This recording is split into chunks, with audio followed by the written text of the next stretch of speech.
AI의 인프라 투자는 첫 번째 데이터 센터를 짓는 것부터. 지으려면 어떤 게 생겨요? 리츠, 부동산 투자를 하게 됩니다. 그래서 25년도에는 글로벌 리츠 중에서 미국 리츠, 그러니까 미국 부동산 투자 중에서도 데이터 센터 리츠가 가장 유망하다고 할 수 있겠죠. 그죠? 저희는 중산층 자문을 하기 때문에 말씀드렸던 것처럼 얘네들을 다 투자하는 종합 리츠, 미국 리츠를 추천합니다. 하지만 조금 더 적극적인 부분으로 가져가려면 데이터 센터 리츠만 투자하는 것도 좋은 부분이 있겠죠. 그래서 보시면 데이터 센터 리츠는 어떠냐 이렇게 됩니다. 요 세 개가 데이터 센터 관련된 그런 부동산 회사들 두 개, 그 다음에 데이터 센터 관련된 부동산 회사를 모아서 투자하는 ETF 6개월 수익률이에요. 보시면 부동산 데이터 센터 회사들은 17%씩 올랐어요. 지난 6개월간. 예. 그런데 요 ETF는 6% 올랐죠. 제가 보기에는 지금 떨어져서 괜찮은 수준이니까 만약에 전체적으로 데이터 센터 보시면 페이서에서 내놓은 데이터 앤 인프라스트럭처의 리얼 이스테이트 부동산 ETF인 거죠. 얘는 이런 애들을 묶어서 투자합니다. 데이터 센터 관련된 그다음에 뭐 그런 쪽들을 주로 투자하니까 인프라 회사들 그런 회사를 투자하니까 이런 것들이 생각할 수 있는 거죠. 자, 말씀드린 것처럼 데이터 센터에 투자가 늘어난다면 빅텍이 데이터 센터 투자하고 트럼프가 데이터 센터 투자한다면 이거 바라볼 수 있는 게 있고요. 그거보다 더 요즘 핫하게 된 이유가 있는 게 있어요. 왜냐하면 트럼프가 주장하는 혹은 앞으로 전 세계 국가들이 지향해야 하는 세 가지 부분이 있습니다. 지금 현재 글로벌에서 나타나고 있는 공통적인 적극적인 현상.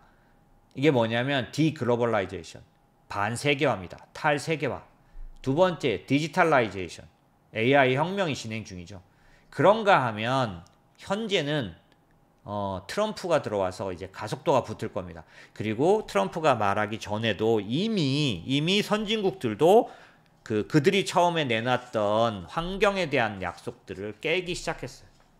세계 공통점이 뭐냐면 전력 인프라, 그 다음에 천연가스나 원유의 미드스트림 기업을 투자하는 게 여기에 또 공통점에 투자하는 회사다 보니 현재는 전력 인프라 관련된 투자가 가장 핫한 투자가 돼버린 거죠. 그래서 전력 인프라 관련된 얘기가 집중되는 이유는 그렇다라고 보시면 되고요. 오늘은 오일 미드스트림 얘기도 조금 더 자세히 드립니다.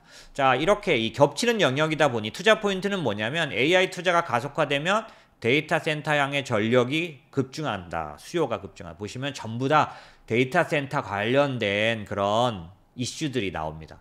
데이터 센터가 제일 먼저 부닥치게 되는 문제, 전력 수요, 전력 공급이란 걸, 전력 공급이 원활하겠느냐는 거죠. 전력을 공급하기 위한 데 총력전이 벌어지고 있는 중입니다. 어떻게 할 수 있어요? 보시면 이 미국 정부가 콘스텔레이션 에너지와 원자력 PPA 뭐냐면 전력 공급에 대한 계약이에요. 그러니까 에너지 공급에 관련된 계약을 체결했습니다. 이건 컨스텔레이션 에너지는 원래 빅텍들하고 원자력 관련된 계약을 해서 많이 올랐던 회사인데 이제 미국 정부까지 나서서 컨스텔레이션 에너지와 PPA, 원자력 PPA를 냈습니다. 그런데 이 컨스텔레이션 에너지가 원자력만 하는 게 아니라 캘파인이라는 천연가스 에너지 회사를 인수합니다. 164억 달러에 아주 대규모 M&A죠. 이 캘파인 회사는 가스 회사예요. 원자력만이 아니라 가스 쪽으로 더 확산되고 지금은 오히려 가스 쪽, 그러니까 천연가스 쪽으로 LNG나 이런 쪽으로 더 확장되는 느낌이 뚜렷하게 나타나고 있는 겁니다. 그래서 이 오일 가스 미드스트림 기업 관련된 그런 흐름이 지금 뚜렷하게 나타나고 있기 때문에 그 부분을 설명드리는 거예요. 그래서 유망 투자 영역은 뭐냐? 전력 수요 증가가 기대되는 IPP. 아까 이 독립발전사업자 IPP 누구냐? 컨스텔레이션 에너지 같은 회사가 이 IPP입니다. 대표적인 IPP 회사, 독립발전사업자예요. 그다음 미국은 좀 독특한 에너지 구조가 되기 때문에 그건 제가 오늘 상세하게 설명 안 드리겠습니다. 걔네들은 독립이 있고 귀속돼 있는 데가 있는데 독립들이 몇 군데다 자유롭게 이제 하게 되고 가격 같은 경우도 조종력이 조금 있습니다. 범주가 있는데요. 그런가 하면 전력 인프라 체인, 밸류 체인이 따로 있어 그런 데 투자할 수 있는 거죠. 그래서 예를 들면 GE 버너바 같은 회사들이 이 그 밸류 체인 안에 있는 그런 가스 관련된 그런 인프라 회사라고 볼 수 있겠죠. 그런데 그 중에서도 미드스트림 섹터가 굉장히 유망하다. 그건 조금 이따 설명을 드리겠고요. 그렇게 생각하면 LNG 수출이 확대되거나 수요가 증가되는 거를 누릴 수 있는 미드스트림 기업이 좋고 그 중에서도 그 LNG 수출 승인 중단 리스크가 해소됐다. 이게 무슨 얘기냐면 트럼프가 어제죠. 어제 들어오자마자 첫 번째 행정서명 한 40몇 개가 있는데 그 중에 하나가 뭐냐면 바이든이 이거 LNG 수출 막아놨던 동결했던 거 그냥 바로 취소해버렸어. 그냥 풀어버렸습니다. 그래서 LNG 수출 승인이 중단돼 있던 리스크가 해소돼 버렸어. 그래서 LNG 밸류 체인이 뜨고 있는 겁니다. 왜? 트럼프가 들어오자마자 첫날 그냥 바로 에너지 그 뭐라 그러죠? 비상 그 뭐 갑자기 생각이 안 나네요. 그런 상황을 만들어서 그 행정명령으로 이거를 완전히 바꿔버렸기 때문에. 그러니까 현재는 가장 핫한 사이트가 쪽이 어느 쪽이에요? 천연가스 중에서 LNG 쪽으로 이동한 거죠. 아까 말씀드린 것처럼 그런 일들이 일어나고 있고요. 그러다 보니까 이런 일들이 있는데 이게 그러면 지금부터냐? 아니고요. 보시면 저희가 작년도에도 계속해서 무슨 얘기했냐면 MLP라 그래서 미드스트림 얘기를 드려왔는데 저희는 작년도 배당 그 포트 안에 AMLP라는 천연가스 미드스트림 기업들을 투자했는데 뭐 굉장히 좋은 결과를 냈습니다. 보시면 업스트림 회사와 미드스트림 회사, 다운스트림 회사가 있는데 다운스트림과 업스트림은 수익률이 어떻게 됐나요? 그렇게 좋은 상황이 아닙니다. 그런데 독보적으로 미드스트림 기업들만 이렇게 올라가고 있는 거죠. 미드스트림 기업들만 엄청나게 올라가고 있는 거죠. 미드스트림이 뭔지는 전에도 설명했기 때문에 지금 또 다시 설명은 드리겠지만 어쨌든 미드스트림이 핫한 겁니다. 왜 에너지 관련된 얘기를 제가 드리냐면 트럼프 정부는 에너지부 장관의 가스, 셰일가스 기업, 그러니까 리버티 에너지죠. 리버티 에너지의 CEO였던 크리스 라이트 이 사람이 그러니까 셰일 기업 대표를 에너지 장관으로 임명할 정도예요. 트럼프는 이 사람한테 돈 먹어서 하는 게 아니고요. 트럼프의 계획적인 기용인 겁니다. 이 사람은 그러니까 어떻게 봐야 될까요? 그 북미 지역의 넘버 2 셰일 회사 리버티 에너지의 CEO입니다. 였던 사람이죠. 이 사람이 지금 에너지부 장관이 될 정도로 미국은 그냥 총력전으로 에너지, 특히 원유, 그러니까 석유, 천연가스 집중하고 있다라는 걸 자연히 알 수 있는 거죠. 그러면 이 부분이 그 트럼프 얘기냐? 아니고요. 보십시오. 메타조차도 데이터 센터를 위해서 이제 가스를 동원하기 시작합니다. 가스 발전소를 증설합니다. 메타, 페이스북이 그냥 아예 독자적으로 메타가 독자적으로 가스 발전에 통한 데이터 센터 가동을 시작합니다. 예. 그런데 여기만 그러냐? 데이터 센터들이 우리한테 러브콜을 보내고 있어요 라고 언급한 천연가스 회사들만 줄줄입니다. 다 대부분 원탑들이에요. 엠브리지라든지 킨더모건, 에너지 트랜스퍼 LP, TC 에너지 다 대단히 뭐 엄청난 그런 점유율을 가진 회사들, 이 중에 뭐 이런 데들 굉장히 큰 회사들, 이런 회사들이 전부 다 19%, 20%, 25년도에는 수요가 증가한다. 왜? 데이터 센터에서 요청하고 있다. 계속 계약했다. 계속해서 그 투자하고 있다. 이런 것들이 데이터 센터로 들어가는 천연가스 수요가 20%, 그러니까 전체에서 보면 천연가스 생산량, 북미 천연가스 생산량 37%까지 증가할 것 같다. 뭐 19% 증가 전망. 이런 식이에요. 이게 큰 흐름을 만들어내고 있다는 거죠. 거기다가 트럼프는 어떻게 하고 있나요? 첫날 바로 기자들 질문에 대답하면서 바로 그랬어요. 관세를 안 맞고 싶으면 당신들이 EU를 말합니다. 당신들이 우리나라 LNG 사줘야 할 거야. 수입 확대 고려해야만 할 겁니다. 라고 트럼프가 그냥 바로 첫날 때렸어요. 그래서 여기 보면 이건 예전에 EU 집행위원장이 미국산 LNG 수입 관련해서 확대할 수 있다는 얘기를 했는데 이거는 강제적으로도 일어날 일입니다. 물론 이미 천연가스 공급이 시작되긴 했지만 어찌됐든 더 본격화되고 미국은 아마 LNG 관련된 수출을 어마어마하게 밀어내게 될 겁니다. 관세를 통해서. 예. 미국 천연가스 수출량은 그래서 보시면 PNG, LNG가 있는데 LNG는 이렇게 어마어마하게 증가하는 중입니다. 보시면 LNG 수출 증가요. 25년도에 13% 증가할 걸로 보여집니다. 그래서 이런 것들이 전부 다 천연가스 가운데 흐름이고요. 아까 미드스트림 얘기를 드렸는데 미드스트림을 이해하기 위해서는 MLP라는 걸 이해해야 돼서 저희가 투자하고 있는 MLP에 관련된 얘기를 전에도 한번 드렸지만 한 번 더 드리려고 합니다. 자, MLP는 마스터 리미티드 파트너십의 약자 MLP입니다. 마스터 합자회사라는 거고 특수 목적을 위해서 만들어진 합자회사입니다. 한국에는 MLP 구조가 없어요. MLP 구조가 없는데 미국에는 있습니다. 이거는 GP와 LP의 구성으로 보시면 GP가 있고 LP가 있는데 LP부터 하시면 LP는 돈을 투자합니다. 캐피탈. 돈을 넣어줍니다. MLP라는 회사, 이 회사 만든 회사에 그러면 제너럴 파트너, GP가 운영하는 겁니다. 매니지먼트예요. 오퍼레이팅 하는 회사들과 함께 오퍼레이팅을 하면 여기서 번 돈을 LP에게 줘서 LP에게 어떻게? 배당으로. 보시면 어떻게 되냐면 MLP의 특징은 원유, 가스의 운송, 저장 시설 등 실물 자산을 직접 소유하지 않고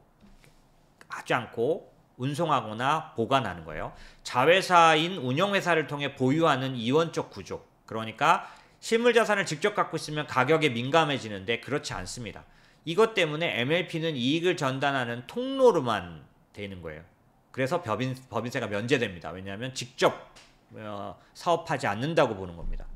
그래서 법인세 면제되고 다른 인컴형 자산보다 많은 현금 흐름을 그래서 제공할 수 있습니다. 다른 데들보다 배당이 높아요.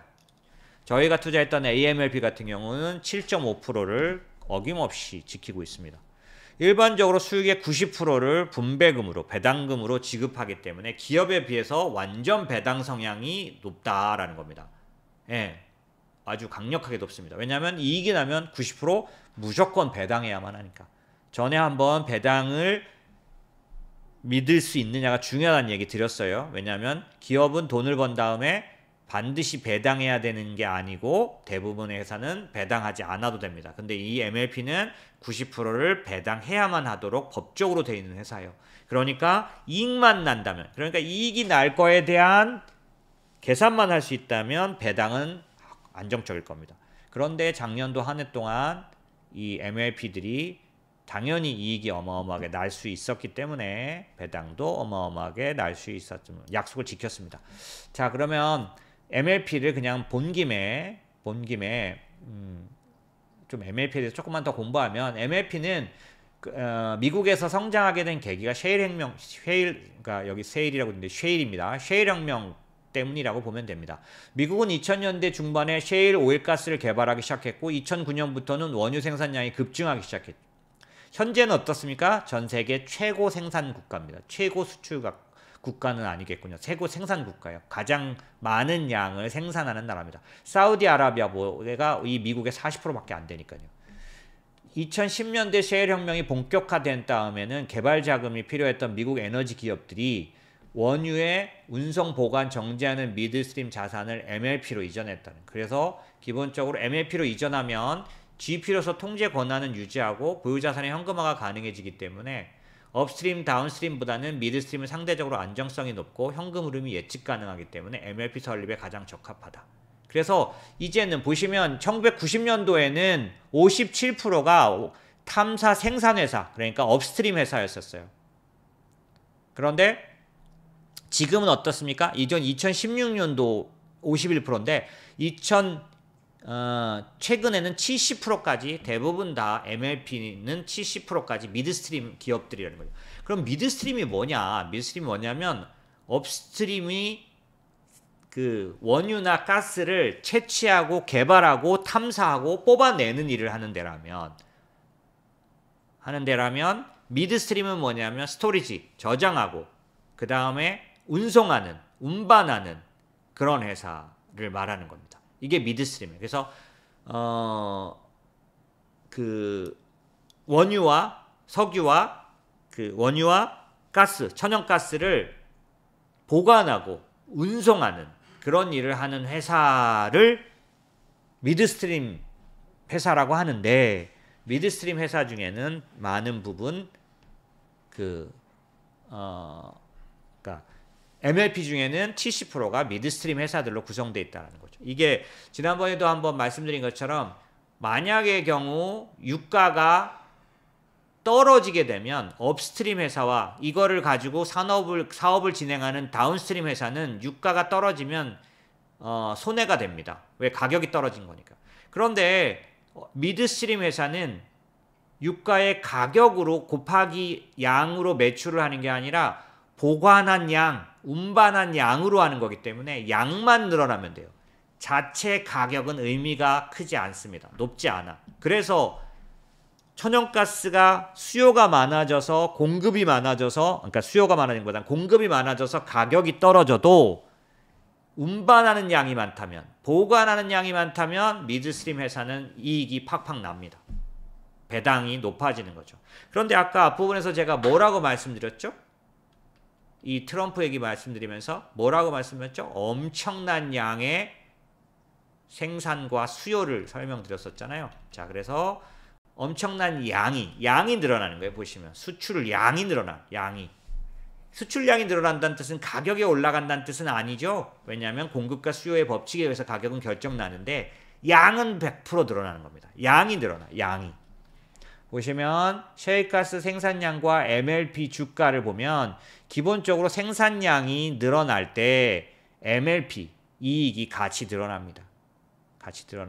보시면 가격은 어떻게 될까요? 생산량이 늘어나면 가격은 떨어져. 그래서 요즘 유가가 오늘도 많이 떨어졌지만 그렇게 자꾸 떨어지는 이유가 뭘까요? 과잉 공급. 그러니까 잉여가 남는 세계가 온다. 왜? 지금 오펙도 덜 생산해 오다가 최대 생산하지 않았는데 얼마든지 생산할 수 있고, 미국도 생산 최고를, 그러니까 왜냐하면 미국은 이 셰일가스 기술이 발달하고 인공지능을 사용해서 리그스는 예전에 최고 그 셰일을 파내는 그 광구 숫자는 옛날 제일 높았을 때 광구 숫자보다 10분의 1밖에 안 되는데도 파내는 양은 10배 더 많이 파내고 있는 거죠. 기술이 개발돼서.